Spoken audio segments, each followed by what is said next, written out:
जय माता दी। आज का दिन कुछ अलग है। हवा में एक अजीब सी ऊर्जा है, जैसे कोई शक्ति जाग रही हो। और ये कोई आम कहानी नहीं है। ये कहानी है उस शक्ति की जिसने पूरे ब्रह्मांड को संतुलन दिया। देवी माँ दुर्गा की। दोस्तों, स्वागत है आपका फिक्शन वर्स पर, जहां कहानियां सिर्फ सुनाई नहीं जाती, महसूस होती है। ये है नवरात्रि स्पेशल सीरीज दुर्गा सप्तशती। कहते हैं, जब सब कुछ शांत होता है, तभी सबसे बड़ा तूफान जन्म लेता है।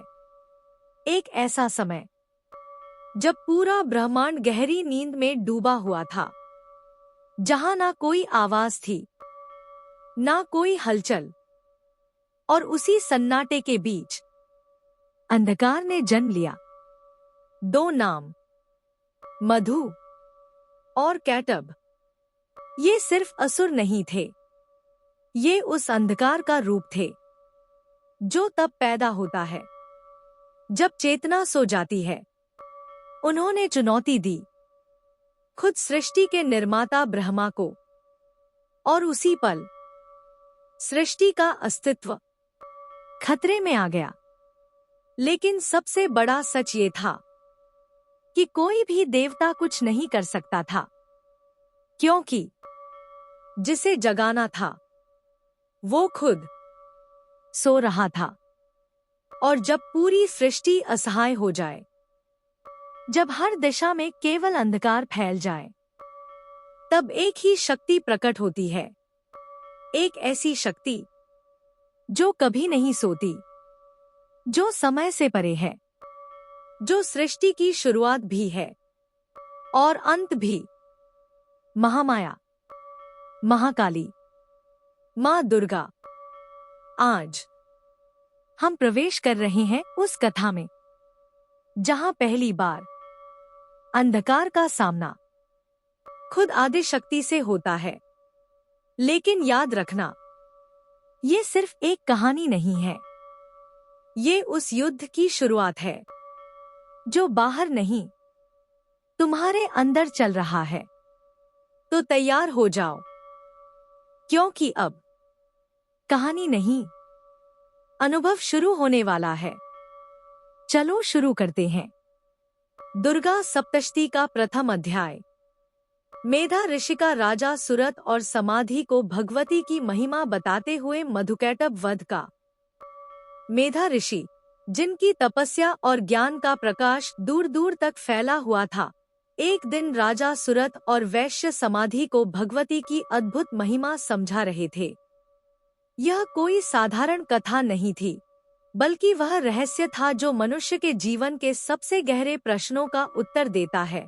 मोह, माया और आत्मज्ञान का रहस्य। वे बोले, यह जो मैं तुम्हें कथा सुना रहा हूँ, यह केवल एक युद्ध की कहानी नहीं है। यह उस शक्ति का वर्णन है जो इस पूरे ब्रह्मांड को चलाती है, माँ महाकाली की शक्ति। इस प्रथम चरित्र में ब्रह्मा ऋषि हैं, महाकाली देवी इसकी अधिष्ठात्री है, और गायत्री इसका छंद है। इसमें अग्नि तत्व की प्रधानता है, जो शक्ति और परिवर्तन का प्रतीक है। इस कथा का जप माँ महाकाली को प्रसन्न करने के लिए किया जाता है, ताकि साधक को भीतर से शक्ति और स्पष्टता प्राप्त हो सके।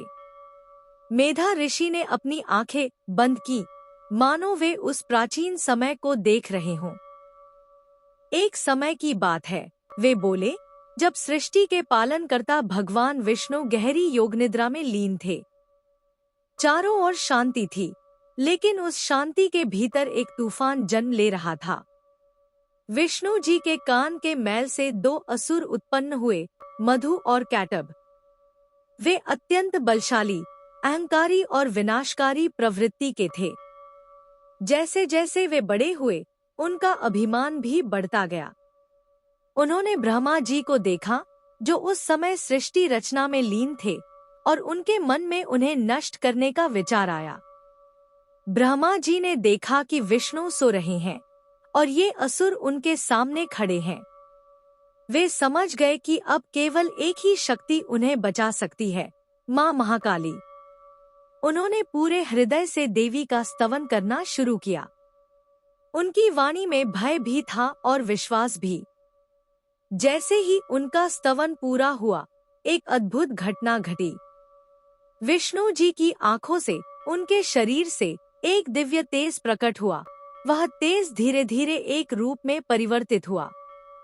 वह थी माँ महाकाली।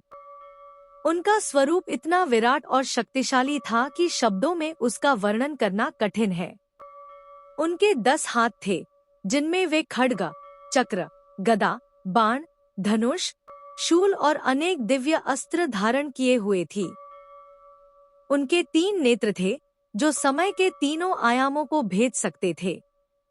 उनका शरीर नीलमणि की तरह चमक रहा था और उनकी उपस्थिति मात्र से ही संपूर्ण ब्रह्मांड कांप उठा। माँ महाकाली ने विष्णु की योग निद्रा को भंग किया। जैसे ही विष्णु जागे, उन्होंने मधु और कैटब को देखा और युद्ध के लिए तैयार हो गए। वह युद्ध भयंकर था। आकाश, पृथ्वी और पाताल, तीनों लोकों में उसका प्रभाव दिखाई दे रहा था। मधु और कैटब बार बार आक्रमण करते, लेकिन विष्णु हर बार उनका सामना करते। यह युद्ध केवल बल का नहीं, बल्कि बुद्धि और धैर्य का भी था। अंततः विष्णु ने अपनी चतुराई से उन असुरों को पराजित किया और उनका वध कर दिया। मेधा ऋषि ने कहा, यह कथा केवल बाहरी युद्ध की नहीं है, यह तुम्हारे भीतर चल रहे युद्ध का भी प्रतीक है। मधु और कैटब तुम्हारे भीतर के अहंकार और अज्ञान है, और माँ महाकाली वह शक्ति है जो उन्हें नष्ट करती है। अब वे राजा सुरथ की ओर मुड़े। अब सुनो तुम्हारी कथा। बहुत समय पहले स्वारोचिष मनवंतर में सुरथ नाम के एक राजा थे। वे केवल एक शासक नहीं, बल्कि एक आदर्श राजा थे। उनकी प्रजा उन्हें अपने परिवार की तरह प्रिय थी, और वे भी अपनी प्रजा का पालन उसी प्रेम और जिम्मेदारी से करते थे। उनका राज्य समृद्ध था, सेना शक्तिशाली थी, और चारों ओर उनका नाम सम्मान के साथ लिया जाता था। लेकिन जीवन में स्थिरता एक भ्रम है। एक दिन कोलाविध्वंसी नाम के शत्रुओं ने उन पर आक्रमण कर दिया। वे संख्या में कम थे, लेकिन उनकी रणनीति और समय उनके पक्ष में था। राजा सुरथ ने पूरी वीरता से युद्ध किया। तलवारें टकराईं, रणभूमि में गर्जना हुई, लेकिन अंततः भाग्य ने उनका साथ नहीं दिया। वे हार गए। हार केवल भूमि की नहीं थी, यह उनके आत्मसम्मान की भी हार थी। वे अपने नगर लौटे, लेकिन अब सब कुछ बदल चुका था। उनका साम्राज्य सिमट चुका था, और उनके अपने ही मंत्री, जिन पर उन्होंने सबसे अधिक विश्वास किया था, अब उनके खिलाफ हो गए। उन्होंने राजा की शक्ति को कमजोर देखकर सेना और खजाने पर कब्जा कर लिया। राजा सुरथ अब अकेले थे। उन्होंने समझ लिया कि अब यहाँ रहना व्यर्थ है। एक दिन वे शिकार के बहाने अपने घोड़े पर सवार होकर जंगल की ओर निकल गए। लेकिन यह शिकार नहीं, बल्कि एक पलायन था, अपने अतीत से, अपने दर्द से।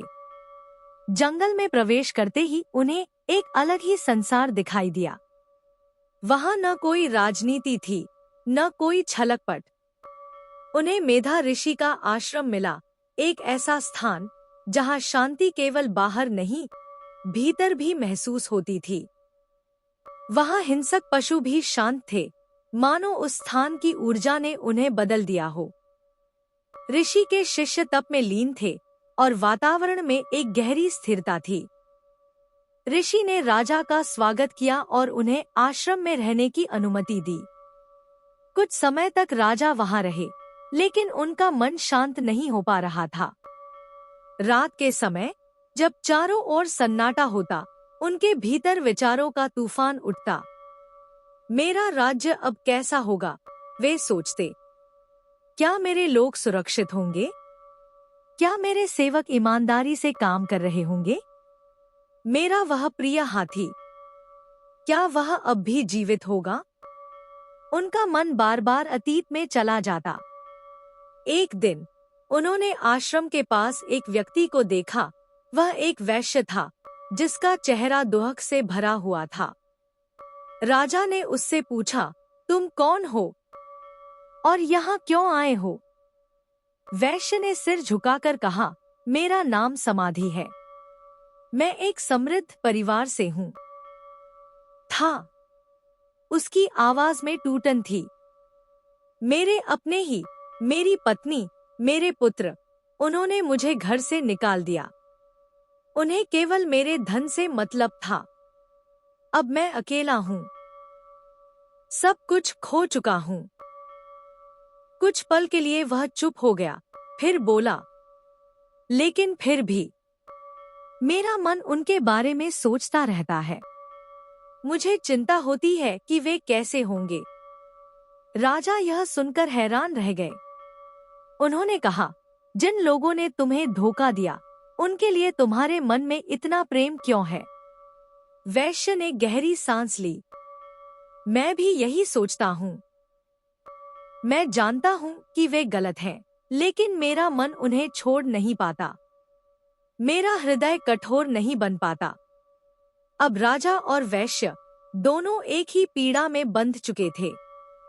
दोनों के पास सब कुछ था और दोनों ने सब कुछ खो दिया था। लेकिन जो सबसे बड़ी बात थी, वे दोनों अपने अतीत से मुक्त नहीं हो पा रहे थे। वे मेधा ऋषि के पास गए। राजा ने पूछा, भगवान, हम समझदार हैं, फिर भी हम उस चीज के लिए दुखी हैं जो अब हमारी नहीं रही। यह मोह क्यों है?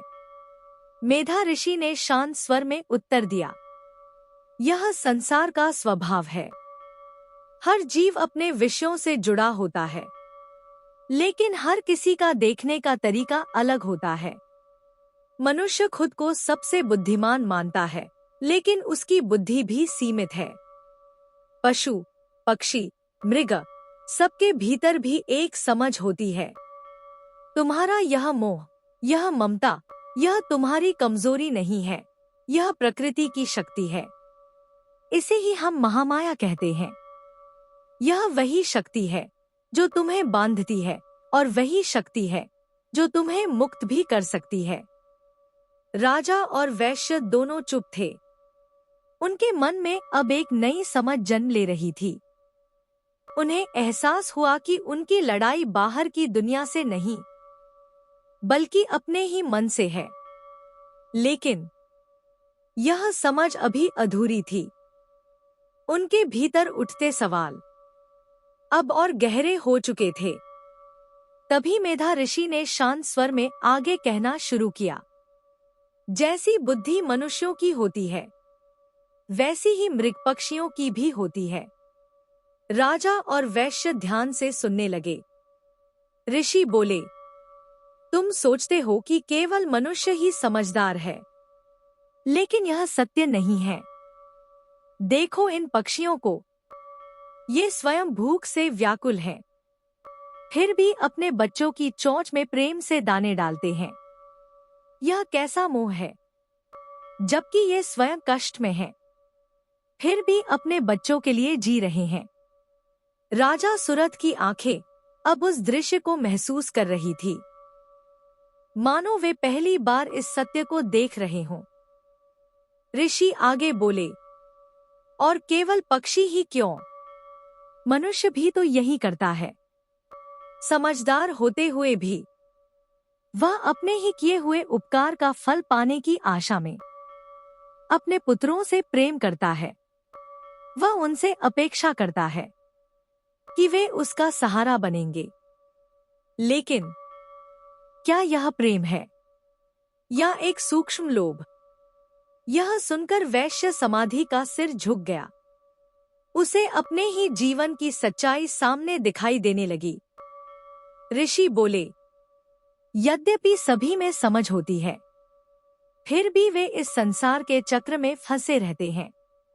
जन्म, मृत्यु और पुनः जन्म, यह चक्र चलता ही रहता है। और इस चक्र को चलाने वाली शक्ति कोई और नहीं, भगवती महामाया है। अब वातावरण और भी गंभीर हो गया था। महामाया, वही शक्ति जो ममता के भंवर में डाल देती है और मनुष्य उस गहरे गर्त में गिरता चला जाता है जहां से निकलना आसान नहीं होता। राजा और वैश्य अब समझ रहे थे कि उनका दुहक किसी और के कारण नहीं, बल्कि उसी अदृश्य शक्ति के कारण है। ऋषि ने आगे कहा, इसमें आश्चर्य की कोई बात नहीं है। यह संपूर्ण जगत भगवान विष्णु की योगनिद्रा रूपी महामाया से मोहित है। वह देवी इतनी शक्तिशाली है कि वह ज्ञानियों के चित्त को भी खींचकर मोह में डाल देती है। वही इस संपूर्ण जगत की सृष्टि करती है, वही उसका पालन करती है, और जब प्रसन्न होती है तो मनुष्य को मोक्ष का मार्ग भी देती है। वही परा विद्या है, वही बंधन है और वही मुक्ति भी। अब राजा सुरथ के मन में एक नया प्रश्न उठा। उन्होंने विनम्रता से पूछा, भगवन, आप जिन महामाया की बात कर रहे हैं, वो देवी कौन है? उनका जन्म कैसे हुआ? उनका स्वरूप क्या है और उनके चरित्र क्या हैं? मैं यह सब आपके मुख से सुनना चाहता हूं। अब ऋषि मेधा के चेहरे पर एक हल्की मुस्कान आई। उन्होंने कहा, राजन, वास्तव में देवी नित्य हैं। उनका कोई आरंभ नहीं, कोई अंत नहीं। पूरा जगत उन्हीं का स्वरूप है। वे हर जगह हैं, हर कण में हैं। लेकिन जब भी देवताओं का कार्य सिद्ध करना होता है, तब वे प्रकट होती हैं, और उसी समय उन्हें जन्मा हुआ कहा जाता है। अब ऋषि की वाणी में एक गहराई आ गई, मानो वे स्वयं उस दृश्य को देख रहे हों। कल्प के अंत में, जब पूरा जगत एक महासागर में डूब चुका था, चारों ओर केवल जल ही जल था, और उस अनंत जल के बीच भगवान विष्णु शेषनाग की शैया पर योग निद्रा में लीन थे। वातावरण अब पूरी तरह से रहस्यमय हो चुका था। उसी समय उनके कानों के मैल से दो भयंकर असुर उत्पन्न हुए, मधु और कैटभ। वे दोनों अत्यंत बलशाली थे और उनका उद्देश्य केवल एक था, विनाश। वे सीधे ब्रह्मा की ओर बढ़े, उन्हें नष्ट करने के लिए।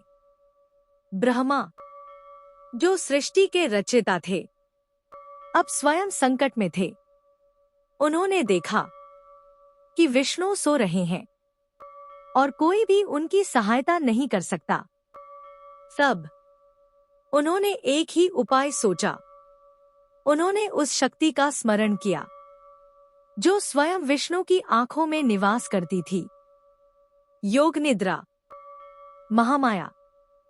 ब्रह्मा जी ने आंखें बंद की और पूरी श्रद्धा से स्तुति करना शुरू किया। हे देवी, तुम ही स्वाहा हो, तुम ही स्वधा हो, तुम ही वशटकार हो, तुम ही जीवन देने वाली अमृत हो, तुम ही प्रणव के आकार, उकार और मकार हो, तुम ही वह सूक्ष्म शक्ति हो जिसका उच्चारण भी नहीं किया जा सकता। तुम ही संध्या हो, तुम ही सावित्री हो, तुम ही इस सृष्टि की जननी हो। तुमसे ही सृष्टि होती है, तुमसे ही उसका पालन होता है, और अंत में तुम ही सबको अपने भीतर समेट लेती हो। तुम महाविद्या हो, महामाया हो, महास्मृति, महामोह।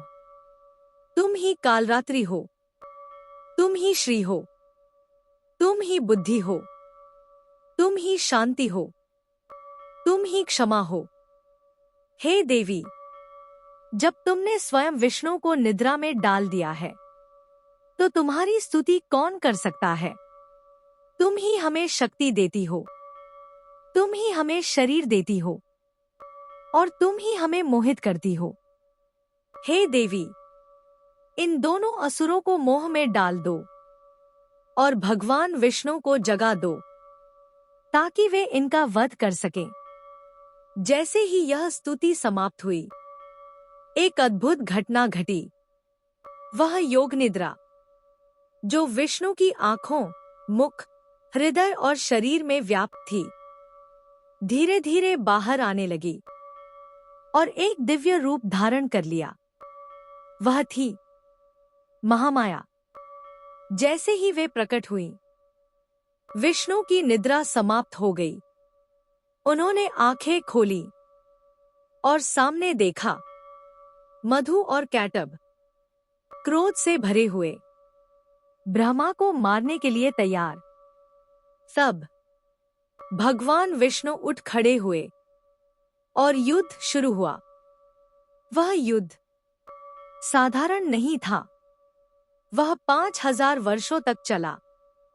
केवल बाहुयुद्ध, बल, धैर्य और संकल्प का युद्ध। मधु और कैटब अत्यंत शक्तिशाली थे, लेकिन महामाया ने उन्हें मोह में डाल रखा था और उसी मोह में उन्होंने विष्णु से कहा, हम तुम्हारी वीरता से प्रसन्न हैं। मांगो, क्या वर चाहते हो? विष्णु मुस्कुराए। उन्होंने कहा, यदि तुम मुझसे प्रसन्न हो तो बस एक वर दो कि तुम दोनों मेरे हाथों मारे जाओ। असुर मोह में थे। उन्होंने चारों ओर देखा, सिर्फ जल ही जल था। तब उन्होंने कहा, ठीक है, लेकिन हमारा वध वहीं करना जहां जल न हो। विष्णु ने कहा, तथास्तु। और फिर उन्होंने अपने जांग पर उन्हें उठाया और अपने चक्र से उनका अंत कर दिया। इस प्रकार महामाया की कृपा से मधु और कैटब का वध हुआ और सृष्टि एक बार फिर सुरक्षित हो गई। ऋषि मेधा ने राजा और वैश्य की ओर देखा। अब तुम समझे, यह शक्ति क्या है? वही शक्ति जो तुम्हें मोह में डालती है और वही जो तुम्हें उससे मुक्त भी करती है। इस प्रकार श्रीमार्कंडेय पुराण में वर्णित सावर्णिक मनवंतर की कथा के अंतर्गत देवी महात्म्य का यह प्रथम अध्याय, जिसे मधुकैट भवध के नाम से जाना जाता है, यही पूर्ण होता है। लेकिन क्या सच में यह अंत है, या फिर यह तो सिर्फ शुरुआत है उस महान यात्रा की जहां हर अध्याय एक नए रहस्य को उजागर करता है? दोस्तों, आज की इस कथा में हमने देखा कि कैसे अहंकार और अज्ञान मधु और कैटब के रूप में जन्म लेते हैं और कैसे मां महामाया उन्हें समाप्त करने के लिए स्वयं प्रकट होती है। लेकिन एक सवाल जो अब भी बाकी है, क्या ये असुर सिर्फ इस कथा में थे या फिर आज भी हमारे अंदर कहीं छिपे हुए हैं? और अगर हैं, तो क्या हम उन्हें पहचान पा रहे हैं? सोचिएगा जरूर। अगर आपको यह कथा पसंद आई हो तो वीडियो को लाइक करें और चैनल को सब्सक्राइब करना बिल्कुल मत भूलिए, क्योंकि आगे हम और भी गहराई में उतरने वाले हैं दुर्गा सप्तशती के अगले अध्याय के साथ, जहां एक और शक्ति, एक और युद्ध और एक और रहस्य आपका इंतजार कर रहा है। मिलते हैं अगले अध्याय में। जय माता दी।